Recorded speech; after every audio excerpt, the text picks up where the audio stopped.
kış hazırlıklarının olmazsa olmazı olan nefis turşuları yapmaya başladık arkadaşlar.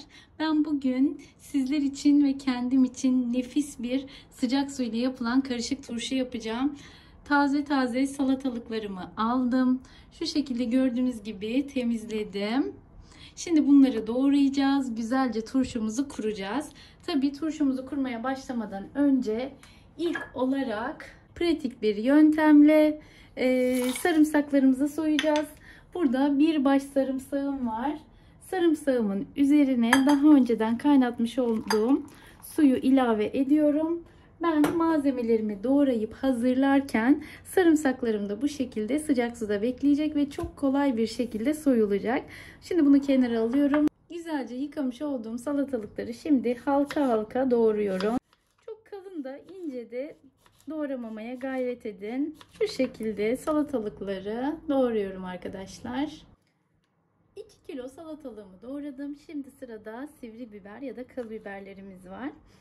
Bunu göz kararı bir şekilde turşunuzda ne kadar olmasını istiyorsanız kullanabilirsiniz. Ben küçük bir kase kadar ilave ettim. Siz miktarı arttırıp azaltabilirsiniz. Yine sivri biberlerimizi de çok büyük olmayacak şekilde bu şekilde doğruyorum. Turşum için 3 tane de kapya biber kullanacağım. Evet, kapya biberlerimi temizledim. Şöyle ilk olarak inceltiyorum ve yine çatala gelecek büyüklükte, çok da büyük olmayacak şekilde doğruyorum. Ben biberlerimi bu büyüklükte doğruyorum. Yerken çok daha kolay oluyor. Şimdi 3 biberimi de bu şekilde doğrayacağım ve artık turşumun kurulumuna geçeceğim. Evet, gördüğünüz gibi salatalığımı, kapya biberimi ve sivri biberimi güzel bir şekilde doğradım. Çok kalın ya da çok ince bir şekilde değil, güzel orta bir kalınlıkta doğradım. Şimdi geniş bir leğene alacağım ve güzelce karıştıracağım tüm malzemelerimi. Doğramış olduğum turşuluklarımı bir kenara alıyorum. Suyun içerisinden çıkartmış olduğum sarımsakları şimdi hızlı bir şekilde soyacağım ve artık malzemelerimizi birbiriyle buluşturacağız. Doğramış olduğum malzemelerimi şöyle genişçe, rahatça malzemeleri karıştırabileceğim bir kaba aktardım. Şöyle tüm malzemeleri güzelce karıştırıyoruz. Kavanozlarımız da eşit ölçüde olsunlar diye bu şekilde güzelce karıştıralım. Evet, kavanozlarımın içerisine önce alt kısımlarına şöyle 4'er 5'er tane sarımsaktan atıyorum. Büyüklüğüne göre. Şimdi sarımsaklarımın üzerine de salatalık malzemelerimi ekliyorum. Tüm malzemeleri bu şekilde 3 kavanoza paylaştıracağım. Eğer gerekli olursa tabii bir kavanoz daha alacağım. Evet, 3 tane büyük ve 1 tane de küçük kavanoz turşum oldu. Kalan sarımsakları da şöyle göz kararı kavanozlarımıza serpiştiriyoruz. Şimdi üzerine sıvı malzemelerimizi ve suyumuzu ekleyeceğiz. Tabii ben bu esnada çaydanlıklarıma da suyumu koydum. Kaynamaya bıraktım. Turşu yaparken de dikkat etmeniz gereken en önemli püf noktalarından bir tanesi de turşularımızı kesinlikle içme suyu ile yapıyoruz. İçme suyumu şu an kaynatıyorum.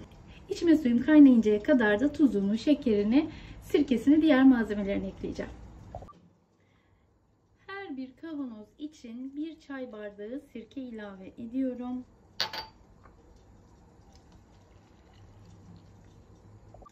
Buradaki küçük kavanozuma da yarım çay bardağı sirke ilave ettim. Şimdi şöyle kalın, iri salamura ya da turşuluk tuzdan ilave ediyorum. Yine her bir kavanoz için 1 yemek kaşığı tuz ilave edeceğim. Ve tabii ki küçük kavanozuma da bunun yarısı kadar, yarım yemek kaşığı kadar da tuz ilave ediyorum. Ve sıra şekerimizde. Yine büyük kavanozlar için 1 çay kaşığı da şeker ilave ediyorum. Küçük kavanozuma da yarım çay kaşığı şeker. Limon tuzumuzu da 3-4 limon tuzuna tekabül edecek şekilde şöyle çay kaşığının ucuyla limon tuzu ilave ediyorum. Sizin tane şeklinde ise kullanacağınız limon tuzu 3 ya da 4 tane kullanabilirsiniz. Evet, çaydanlığımı aldım. İçerisinde içme suyu var ve kaynamış bir içme suyu. Şimdi bunu güzelce turşuluklarımın üzerine döküyorum. 3 kavanozumu da bu şekilde kaynamış suyla dolduruyorum. Şimdi 3. kavanozumu da dolduracağım ve bıçakla kenarlarından havasını alacağım. O esnada su birazcık daha aşağıya inecek. Üzerini komple sıcak suyla kapatıp sonrasında da kapaklarını kapatacağım. Şöyle bıçağımı aldım. Kenardan şöyle biraz bir bastırıyorum. İçerisinde hava varsa çıkmasını sağlıyorum. Turşularımızı ve konservelerimizi kapatırken çok önemli bir püf noktasından bahsetmek istiyorum. Burası gerçekten çok önemli. 2 geri ve 1 ileri metoduyla kapatmamız gerekiyor ki hiç bozulmadan aylarca ya da 1 sene boyunca saklayabilelim. 2 geri 1 ileri metodu da şu şekilde. Kapağımızı 2 kere geriye çeviriyoruz ve bir defa ileriye çok hızlı bir şekilde çeviriyoruz. Bu şekilde olduğu zaman kesinlikle içerisine hava girmediği için güzel bir şekilde turşumuzu ya da konservemizi muhafaza edebiliyoruz. Bu sesin gelmesi çok çok önemli. Dişleri oturduğunu gösteriyor. 1, 2 ve bir defa da ileri bir şekilde çeviriyoruz. Şimdi ben bütün turşularımı bu şekilde kapatacağım. Turşularımı güzelce kurdum. Şimdi sabırsızlıkla bir haftanın dolmasını ve renklerinin sararmasını bekleyeceğim. Şöyle gördüğünüz gibi ne kadar lezzetli, ne kadar güzel turşular yaptık bugün. Bir haftanın sonunda açıp istediğiniz gibi yiyebilirsiniz. Zaten şeklinden, renginin sararmasından da olup olmadığını anlayabilirsiniz.